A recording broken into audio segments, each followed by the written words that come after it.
Excuse me mister Taimur, ये आपके लिए है। Thank you.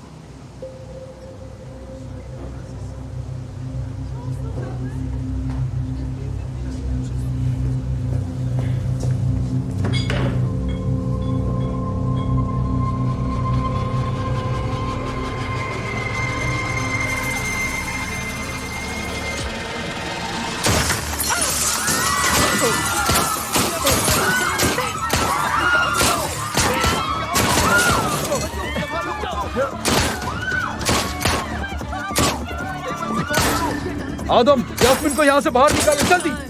मेरे साथ आइए, चलिए।